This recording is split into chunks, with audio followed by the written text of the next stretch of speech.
Dala-dalawa pa. Isa-isa lang, mahina ka laban. Okay. Magandang hapon po sa inyo lahat. Thank you. At ako'y nagagalak. Magkakasama tayo ngayong araw na ito. And first of all, I would like to congratulate Sante International. 18 years in the industry. Yes! 18 years, hindi biro yun. Hindi ka tatagal ng 18 years kung hindi ka magaling. Yan ang Sante International. Yes! And ako'y kaisa ng Sante International sa pag-promote ng healthy living.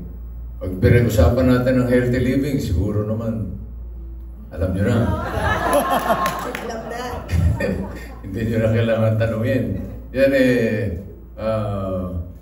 dahil ako'y naniniwala sa Sante Barley, kaya isa lang ang message ko, live for more with Sante Barley. Yes! Yes. Thank you. Thank you so much, Bossing. At syempre sila, kaya lakan makisig, di ba? Bagay na bagay. Yan ba yung ininom mo habang film ng The Kingdom, Bossing? Syempre, kasi first thing in the morning, eto, walang halong charing ito. Wala si Alec Charing dito ngayon. First thing in the morning, pinakamagandang inumin yung Sante Barley on an empty stomach. Pag yun ginawa mo araw-araw, mararamdaman mo ibang pakiramdam, dadagdagan ng na-fortify yung immune system mo, nakakadagdag bogi. Yun ang Sante Barley. Sila kang makisig. Oo. Sante Barley kagad sa umaga. Ayan. Bago mag-execute. Sa inyo ito, na yung team, what was your initial reaction na, wow, bilang isang institusyon din sa Philippine showbiz, i-represent yung Sante Barley? I've heard of Sante Barley before, 18 years na, di ba? And nung there was an offer for me to endorse the product, I did my own research. Ano ba nagawa ng barley? Di ba? Anong mapapala mo pagka uminom ka ng barley? So I did my research. Maganda pala.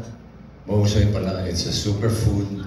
And so I sat down with them, with my brother Maru, and I found out all about Sante International. And hindi na ako nagdalawang isip. I said yes right away. I'm happy and honored to endorse this kind of product na nagpo-promote ng healthy living.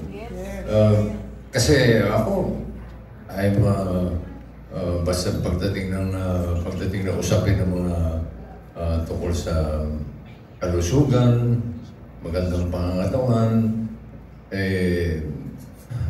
ako'y nangunguna dyan. So, when I found out that Sante Barley, kung saan galing yung barley nila, nalaman ko, nagaling sa New Zealand, yun yung pinakamataas na kalidad ng barley. So, I said yes. Yes! That's awesome. Actually, kami nga sa press. Ano nga ulit yun? Ano daw po yung benefits ng Sante Barley na nararamdaman nyo? Yung first time na tinake nyo po yun? Yung naiba sa pakiramdam mo when you started taking Sante Barley. And bago pa po kayo nag-accept, tinake nyo ba muna? Sinubukan nyo, Bossing? Nag-uusap pa lang kami. Binigyan na ako ng 5-year supply of Sante Barley.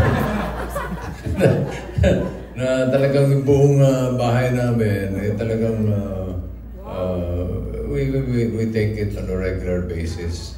At mararamdaman mo mararamdaman mo yung kakaibahan ng pangangatawan mo once you start taking it. Like, sabi ko nga kanina, first thing in the morning, on an empty stomach, bago ka mag-breakfast, Sante Barley muna. Yun, ang daming benefits eh. May cleansing na, tapos yung immune system mo, malaking bagay, at in general health mo, eh, talagang maaalagaan ng Sante barley. I haven't thought about it yet. Maybe a prequel or a sequel. I don't know yet. Because it's become a very big hit. We've been receiving a lot of good reviews, good comments. Yes. As a matter of fact, tuwa ako sa isang nag-comment na Vic Soto is in the wrong genre for so many years. Sabi niya, so baka magbago na ako, magiging drama actor. Totoo ba yan, Bossy? I mean, kidding aside, ninanamnam ko pa yung pagtanggap sa akin ng mga manonood ng pelikulang Pilipino na nung una parang kabado ako eh. Tatanggapin pa ako in a serious role from start to finish. Tatanggapin ba nila ng ako'y mateteki para sa mga hindi nakakapanood. Sorry, spoiler alert. And so nakita ko yung outcome. Pinanood ko yung after viewing the film. Sulit lahat ng pagod dahil I must admit talagang sobrang pagod ng yung paggawa namin ng pelikula. For so many months, I was memorizing my lines. I was in front of the mirror. Tinitignan ko yung sarili ko. Ano ba? Itsura ko pag sarado yung sarado yung kilay. Ganun. Paano ko maipoportray yun with the help of my best director, Michael Tobiera. At sa tulong din ng mga kasama ko sa pelikula. Kasi they served as an inspiration for me. Nakita kong gaano kaseryoso si Piolo, gaano kaseryoso si Sid Lucero, at yung mga anak kong babae, si Christine, at si Sue Ramirez. They were very serious about their roles. They were giving it all, 100%. Sabi ko, hindi pwedeng kailangan, gano'n din ako. So when I was watching the finished product, I felt that I was an amateur compared to these actors and actresses.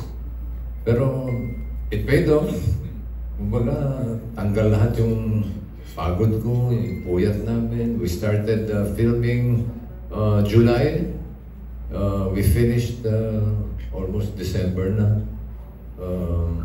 Dahil na rin siguro, dahil sunod-sunod yung bagyo, dami namin pakap.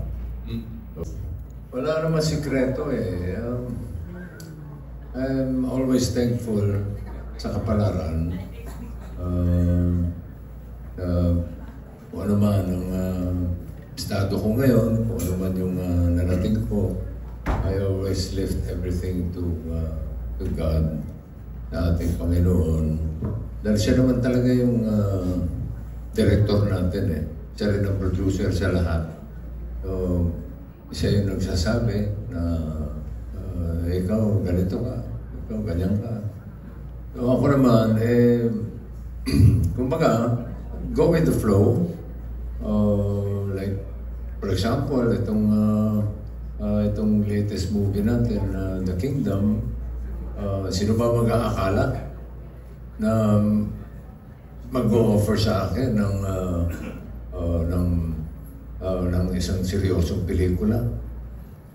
Samantalang we started with Okay Ferico, the movie, tapos tayo nag-Lastic Man, isa sa mga unang Metro Manila Film Festival entries ko. Tapos sunod-sunod na yun, the Enteng Camisote series, which were all successful. Sino mag-aakala na biglang meron akong offer to do a very serious role, to do a very serious film about alternative reality. So yun, ride lang, sakay lang ako. Then, pag nandun na, I'll do my best, I'll give it 100%. At ang importante, siguro, para sa lahat din ng ating mga kasamahan sa industriya, mahalin natin ang ginagawa natin. Mahalin natin ang pelikulang Pilipino, alagaan natin ang pelikulang Pilipino, gawin natin kung maitataas natin ang antas, tayo rin naman ang makikinabang. Maliit lang ang ating industriya, kaya dapat pagtulong-tulungan natin para maitaas ang kalidad.